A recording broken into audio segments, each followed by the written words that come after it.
আসন্ন উপজেলা পরিষদ নির্বাচন উপলক্ষে মানিকগঞ্জ সদর উপজেলা পরিষদ নির্বাচনে ঘোড়া প্রতীক নিয়ে চেয়ারম্যান পদে নির্বাচনী প্রচারণা শুরু করলেন গড়পাড়া ইউনিয়নের সাবেক চেয়ারম্যান হাসিবউদ্দিন আহমেদ সেলিম।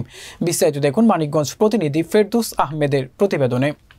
13ই মে সোমবার চেয়ারম্যান পদে নির্বাচনের জন্য ঘোড়া প্রতীক পায় হাসিবউদ্দিন আহমেদ সেলিমের সমর্থকরা জানায়, ঘোড়া প্রতীকের গণজোয়ার এসেছে, বিপুল ভোটে ঘোড়া প্রতীক জয়ী হবে।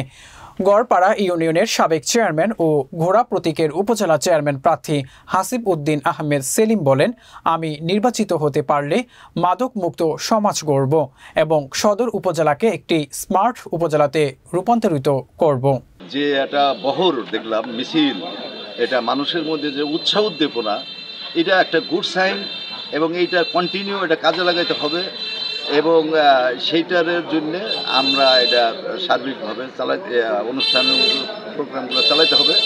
ভোটাররা হলো সত্যিকারে বাইসা নিবে যে প্রকৃতভাবে ভোটাররাই হলো সর্বক্ষমতার উৎস। এখানে যে প্রার্থী যাই বলো, এখানে ওনারা হইল সর্বময় ক্ষমতার অধিকারী। খোলামেলাভাবে আলোচনা করে যাতে এগিয়ে যেতে পারে, এই প্রত্যাশাতেই মানুষের যে গণজোয়ার আমি দেখতেছি ওনার সাথে, ইনশাআল্লাহ উনি চেয়ারম্যান এবার হবে।